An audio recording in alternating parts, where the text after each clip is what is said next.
Welcome back. Another episode of Looking for Work. I'm going to check my phone, make sure we're live on LinkedIn, and then we'll just jump into things and start answering some questions. So, the way this works is I'll hang out here for about an hour or so and answer questions for folks, assuming that you've got questions about sort of first time looking for a job in tech. I'm happy to sort of, again, try and provide a little bit of clarity.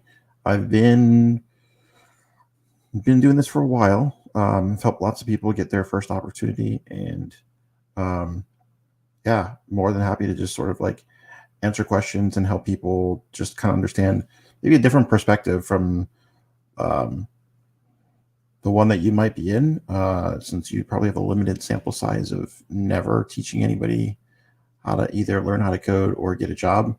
My perspective can be a little bit helpful because it's a little bit more objective. So I'm still looking on LinkedIn and I'm not seeing a little live things. I don't know if I'm live or not. So if somebody out there in the interwebs wants to give me a thumbs up or a comment, that will be hugely helpful.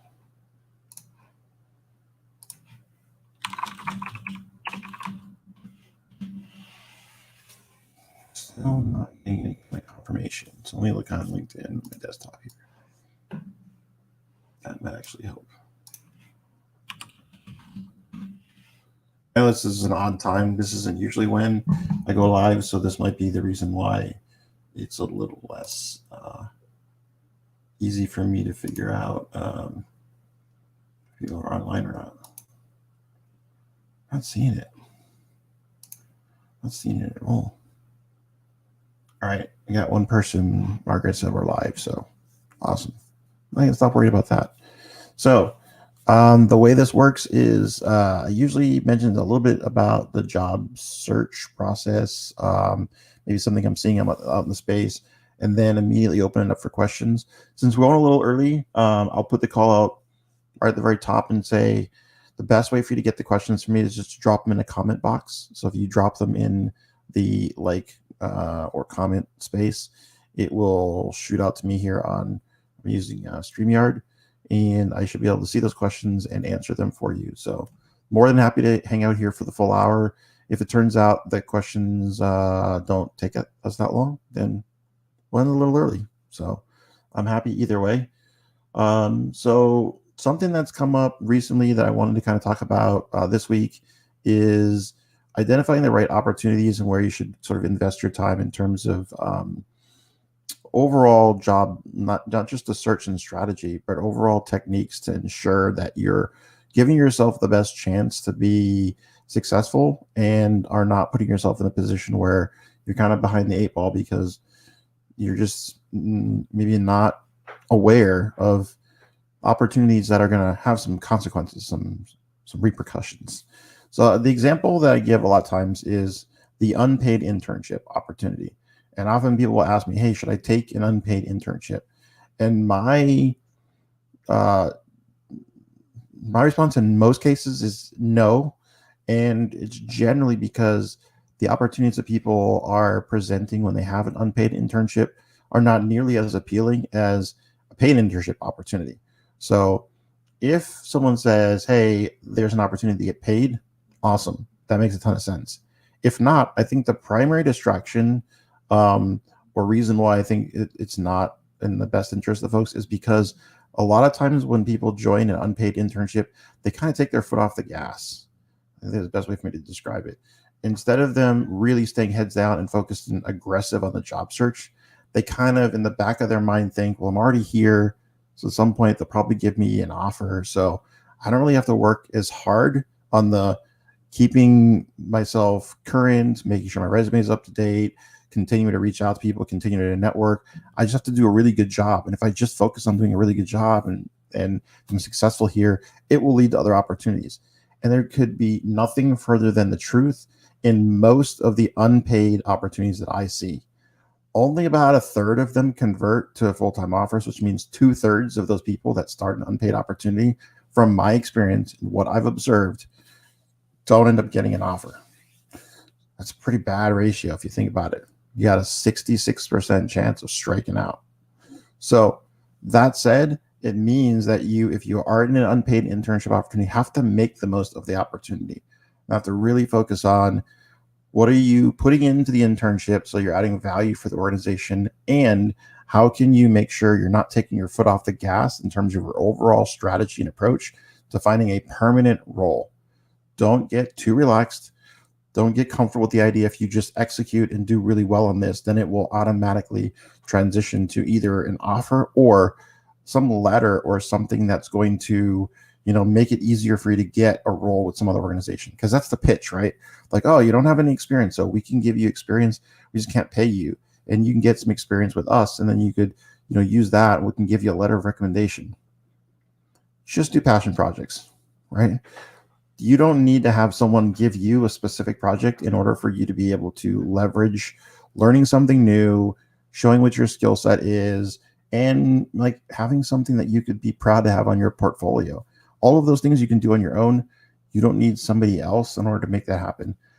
And the letter's not that strong. So I would recommend for most people, unless it's a paid internship opportunity, you probably want to just focus on keeping your head down, working on passion projects, focus on leveling up your skill, and not worrying too much about you need to have something to put on your resume that demonstrates you've done something for somebody else. It's not nearly as compelling from a hiring manager standpoint as one might think from the outside.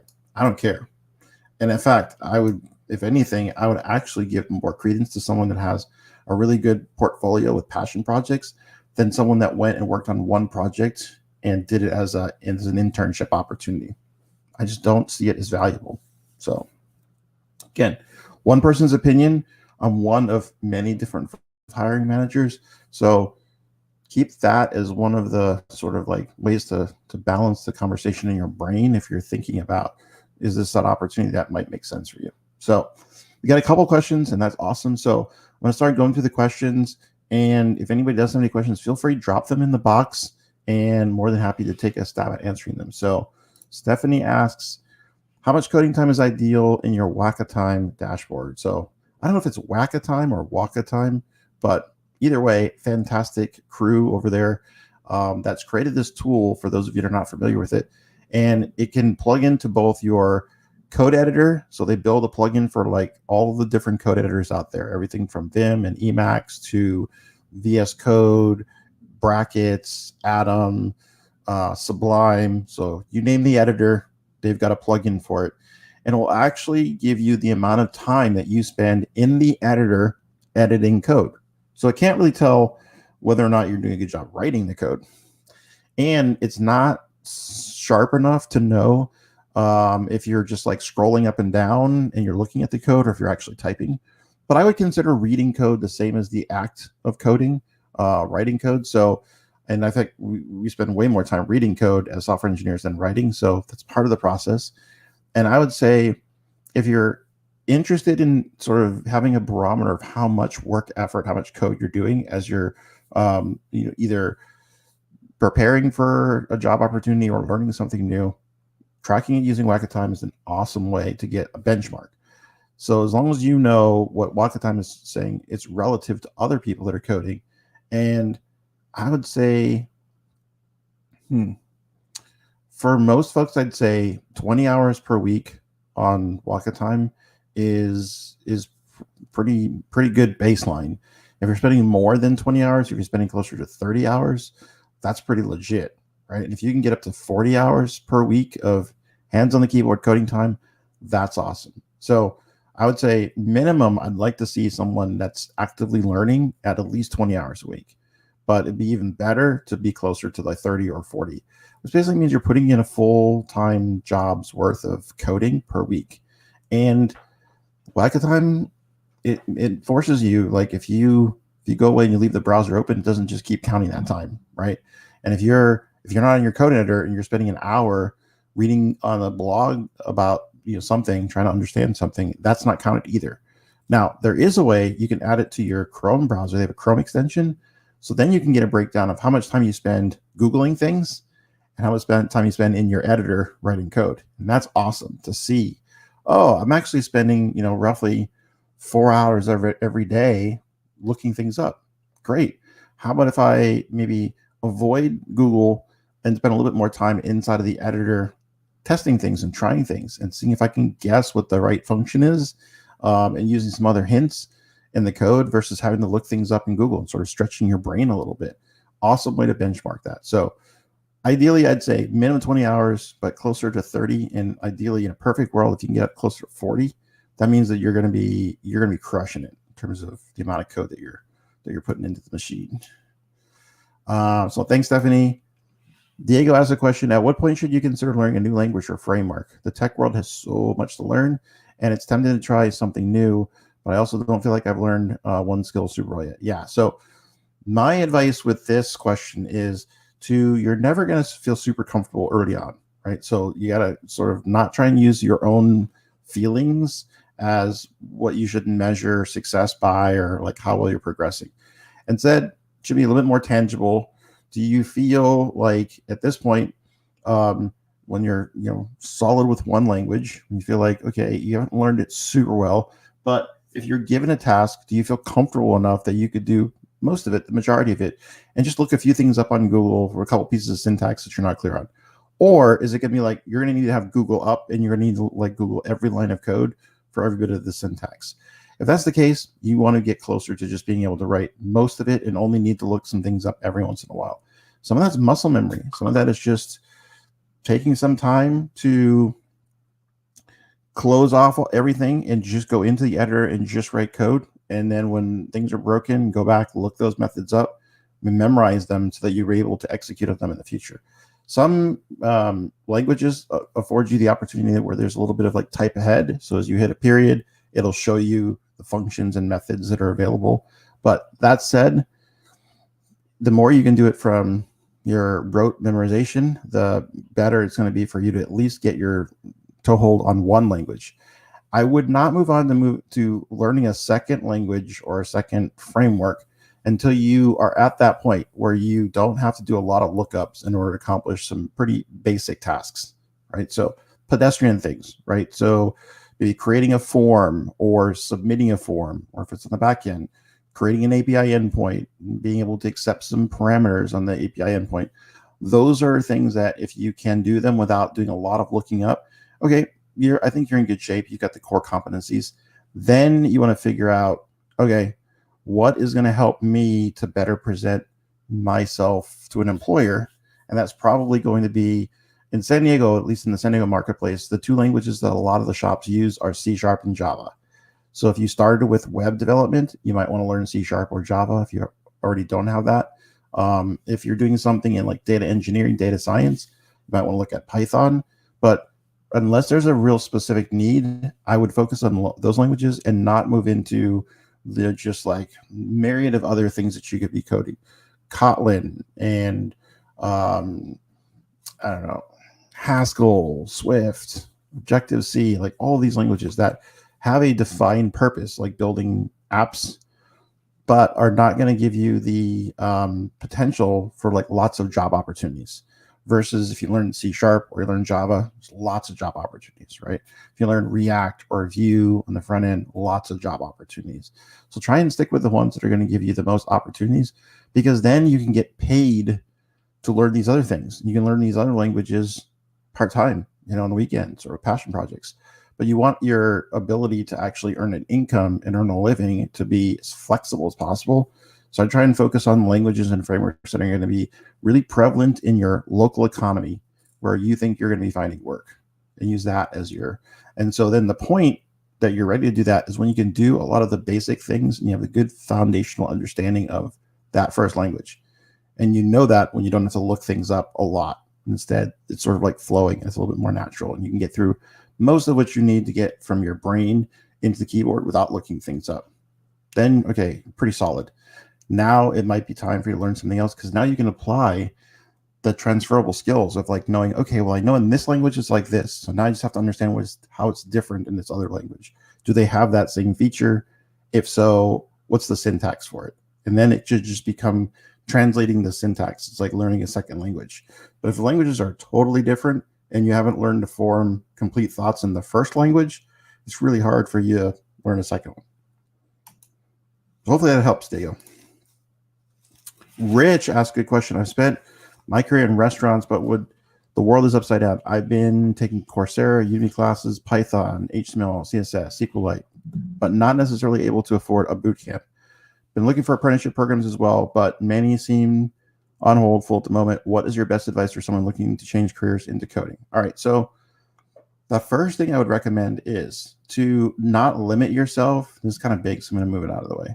I'm going to suggest that you not limit yourself to boot camps is like thinking of them as the best path.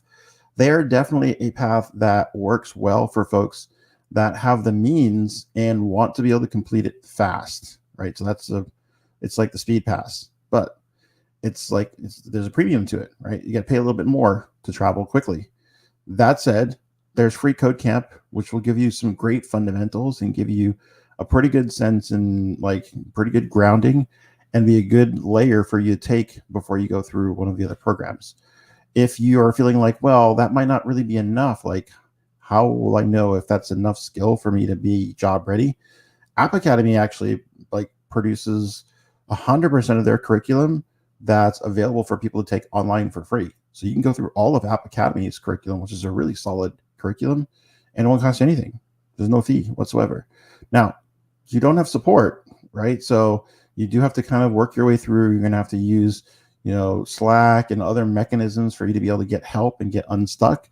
But I wouldn't let that, like the fact that you can't afford a boot camp, mean that you sort of like think that it's not for you. I learned how to code over many, many years as a hobby, and only was like much later on where I got a computer science degree and like formally transitioned into doing it full time. So if you're patient with yourself and you have some time, then I think there are opportunities. I'm a huge fan of the apprenticeship pattern. So I wish there were far more organizations, more companies that were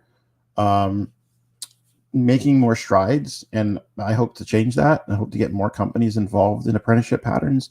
But don't be disappointed in the fact that there aren't as many out there, because it is kind of tough to work against the ingrained patterns that people are kind of used to. A lot of big companies are used to doing a summer internship. They're used to recruiting off of college campuses. They're used to sort of hitting the easy button and being able to identify some of the top graduates. What they're not super great is identifying talent sort of out in the wild, out in the community, and then being able to sort of pour resources into people where they can identify some aptitude, and then coaching that person along within the organization and continue to groom them and train them over time. They're just not really great at it. So that's why there's just not as many organizations and companies, and you'll get a lot of that. Well, they're on pause right now, or they're full. It's just logistically difficult for those businesses to thrive if the companies who are the ones that create the demand for these skilled individuals are not willing to do things a little bit differently than how they've done it in the past. So I would hang tight, be optimistic, because I feel like there are more resources and more people that are more organizations every day that are learning about our program and other programs that are similar. So you'll get there. And in the meantime, if you've already taken a few classes, then I would try your hand at building some passion projects. See what you can kind of get into and see if you can create some passion projects, and then share them with people that work inside organizations. And they'll give you good feedback. They'll let you know, hey, I think you need to work on X, Y, and Z skills. Or they might say, look, that's sharp. You should probably want to, give us a test or give us a try and like do our take-home test and see if this entry-level position might be a good fit. You never know. So be willing to throw that out there. Throw out some samples of your work through passion projects, right? Short projects, couple days, demonstrate all the skills that you have and see if you can. These aren't ride-alongs, so don't like watch a video training course and build that project and then try and submit that. That's not helpful. Hiring managers don't want to see those. We don't want to see ride-alongs. We want to see you come up with a little idea and then build something small that fixes or solves that problem. So hopefully that's helpful, Rich. Sean asks, do you have any tips on how to develop a strong growth mindset? That's a tough one.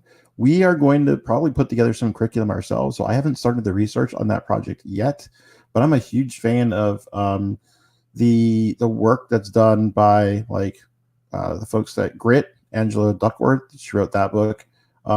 Really the ability to think in a positive way and be positive, constructive is like all over the place, from Anthony Robbins through Duckworth and a whole bunch of other folks.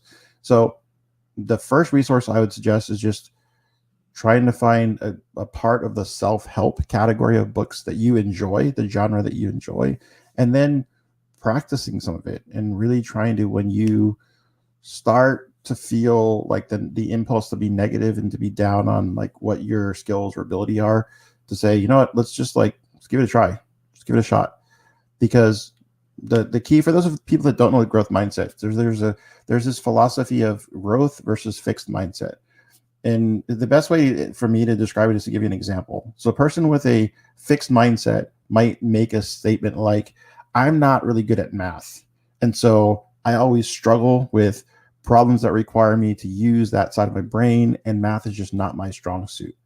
A growth-minded person might say, I haven't had enough time to develop skills in math, and if I put enough effort in, I could probably be the best person at math in the world. I just need to, focus more time on studying or practicing. And so it's that belief system that you have in a growth mindset, that you do not have this fixed capacity and that your brain has the ability to develop new skills. There are going to be some biological advantages that some people have, right? So some people have different muscles that allow them to be, fast switch or be more flexible, right? So there are some physical adjustments that we make. But from our brain standpoint, many of us are using just a small fraction of our brain power, and we have this capacity to take on like way more than what we kind of think of ourselves. So hopefully that helps. In terms of tips, I usually think about when you have those negative thoughts, reframing them, rephrasing them, and constructing something as like a positive vision that you can get through whatever your challenges are. And you'll get better at it, because I have a tendency to think negatively initially, and I have to catch myself and think, okay, how can I make this positive? How can I think positive and constructive? How can I give myself those self-affirming messages that, you're smart, and gosh darn it, people really like you, right? That's what you have to be kind of doing. Cameron, love the shout out. Hope you're doing well there. Super excited about all the work that you do with apprenticeship. So thank you, Cameron. This is somebody that's trying to sell followers, so I'm not going to give you any love here. Sorry. That's not how we roll. Marcus, do I take complete novices into our apprenticeship program? Yes. So we are more than willing to bring somebody into our program if that individual shows what we consider to be the right attributes that they will be successful in our program. And so we are primarily looking for folks that are coachable and that are properly motivated to get through the curriculum, that have a true interest in computer science and being software engineers or some of the roles that we have. And so from my perspective, I don't think there are any hardcore requirements for folks to have some technical knowledge before they come into our program. More than happy to bring somebody up. We have in the past hired folks that don't have a lot of technical background, and instead they need to sort of be given an opportunity. And that's what we're here to create. So we focus primarily on providing an opportunity for people that otherwise are underrepresented in tech. So Black, Latinx, women, LGBTQ, neurodiverse. And the goal and the reason why we shifted to an apprenticeship model is because we want to create more equity in the space. I want to see more people that look like me when I walk into software engineering shops. And so from my perspective, one of the ways to create equity is just to provide people an opportunity to earn and learn. So that's kind of what we do. So if anyone's interested in more information, you can check out sdcs.io. There's no cost at all for individuals to apply for a cohort. And if selected, we do pay, and it doesn't require you to have any previous coding experience. So, so enough about the commercials. Back to answering your questions. So if anybody else has any additional questions, feel free to drop them in the chat box. Love to provide you some, like I said, just unfiltered opinions from my perspective, I've hired lots and lots of software engineers. I've also helped lots of engineers that are early in their career transition into tech roles. So more than happy to share those experiences. But sometimes I have to be like primed a little bit and I have to have someone give me a question so that I can sort of figure out what's most relevant to you as an audience. So if anybody has any additional questions, feel free to drop them in. If everybody's running out of questions and everybody's just doing an awesome job, you're keeping your spreadsheets updated with all the jobs that you're reaching out to and when you're following up with people and who you need to follow up with, I'd say, awesome. I'll let you get back into it. We'll end this a little early, but I'll hang out here for a few more minutes. If there's anybody that has additional questions, more than happy to answer those questions. And I like doing this format. So if you like this format, drop me a comment. Let me know that this is working for you and you want more of these. Also, let me know if the time, we're doing a special thing. I have a board meeting I have to go to at 12, so we couldn't do it today at 12. But normally this is every week. We do this at 12 o'clock. Just jump online, answer questions, and try and give people a little bit extra motivation that you can definitely do this. I've helped hundreds of people that are early in their career. Some of them have paid tuition. Some of them are just people that went to a different code school. They're looking for some advice. So more than happy to answer those questions. So Rich asks, do I know when the next cohort will be? I know there's lots of factors in the timing. I do not. So we're going to do one this winter. I just don't know the exact timing. So at the end of the year, we have a grant from Microsoft. So that's exciting to announce that, let everybody know. So because we have a grant from Microsoft, it will allow us to bring some apprentices on in the winter. I just don't know when the date is for that launch. I'm thinking it's January, but I know it's vague. Any other questions? And that's what a lot of people ask. When are we doing another cohort? If I knew, I would definitely tell everybody because I get that question a lot.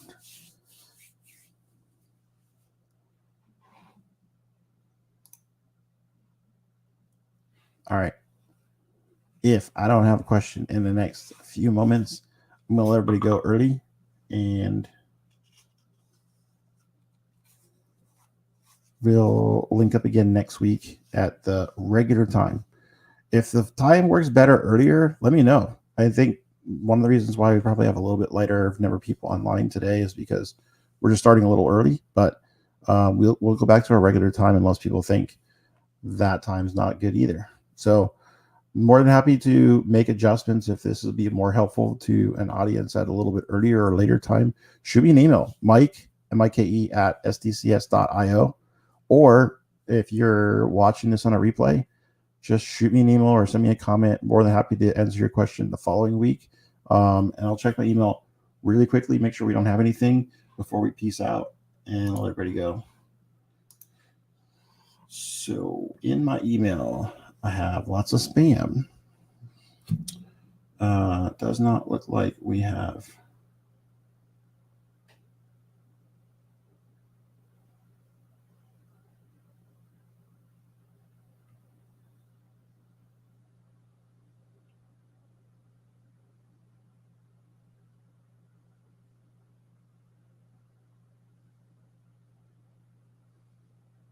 Yeah, I don't see any questions. So I am going to let everybody bounce, and I will see you all next week. Later.